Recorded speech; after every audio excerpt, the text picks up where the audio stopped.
আসসালামু আলাইকুম, this is Sara Khan from Ghuri Aar খাই। হ্যালো, কেমন আছো সবাই? নিশ্চয়ই ভালো আছো। আমার নিউ ভিডিও নিয়ে চলে আসলাম। তো মাইন্ডটাকে রিফ্রেশ তো মাঝে মাঝে করতে হয়। মাইন্ড রিফ্রেশিংয়ের জন্য সব থেকে বেস্ট হচ্ছে আমার ফ্রেন্ডদের সাথে দেখা করা। তো ফ্রেন্ডদের সাথে আমি একটা আমার ফেভারিট প্লেসে চলে আসলাম, ফেভারিট কিছু ফুড ট্রাই করতে। তো দেখো, এই গরমের মধ্যে কুল কুল কিছু ট্রাই করছি।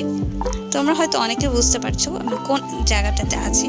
আমি নাম বলবো না, তোমরা দেখে বুঝে যাবে। এবং আমরা একটু ঘোরাঘুরি করছি, আশেপাশে অনেক স্ট্রিট মার্কেটের মতো বসেছে। এখানে অনেক ড্রেস পাওয়া যায়, তারপর অনেক রকমের মাটির জিনিস ছিল।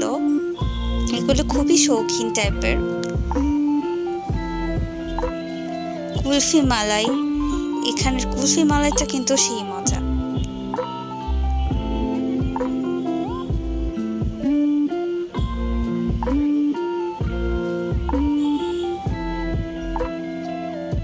এরপরে আমরা ট্রাই করলাম ফুচকা। এখানে অনেক রকমের টক ছিল, তবে ফুচকাটা দেখতে যতটা ইয়ামি লাগছে, অ্যাকচুয়ালি ফুচকাটা আমার কাছে ভালো লাগে, বিকজ ওরা প্রত্যেকটা টক অনেক মিষ্টি করেছে। সাথে আমরা ভেলপুরিও ট্রাই করলাম।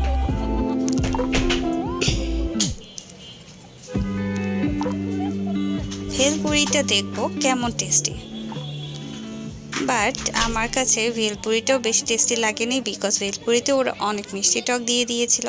নেক্সট আমি আমার ফেভারিট একটা ফুচকা ছিল, সেখানে চলে আসলাম নাগা ফুচকা। এই ফুচকাটা অনেক ছোট ছোট এবং এটার টক অনেক টেস্টি, নাগা দিয়ে তৈরি করা। আই থিঙ্ক তোমরা অনেকেই এটা চিনো এবং অনেক পপুলার এই ফুচকাটা, অনেক ভিড় থাকে। সো আমরা সবাই মিলে এটা ট্রাই করছিলাম। আসলে ফ্রেন্ডরা মিলে ভাগাভাগি করে খাওয়ার মজাই আলাদা। দেন নিয়ে আসলাম Naga challenge. This is a special donor for us. এটা আমাদেরকে একটা নাগা চ্যালেঞ্জ নিতে বলেছিল, বাট আমাদের সেই সাহসটা ছিল না, বাট আমরা পার্সেল নিয়ে নিলাম। নেক্সটে আমরা ট্রাই করব এবং আমার এই ডোনারের একটা ডিটেল ভিডিও তোমাদের নেক্সট একটা নতুন ভিডিওতে জানানো হবে। এবং এভাবেই আমি আজকের দিনটা আমার কাটালাম এবং আমার আজকের সন্ধ্যাটা খুব সুন্দর হলো। আমি এখন বাসায় ব্যাক করছি আমার রিফ্রেশিং মাইন্ডটাকে নিয়ে। সবাই ভালো থাকবে, সুস্থ থাকবে, সবাই লাইক দিবে, শেয়ার করবে এবং সাবস্ক্রাইব করবে। সবাই ভালো থেকো, আল্লাহ হাফেজ।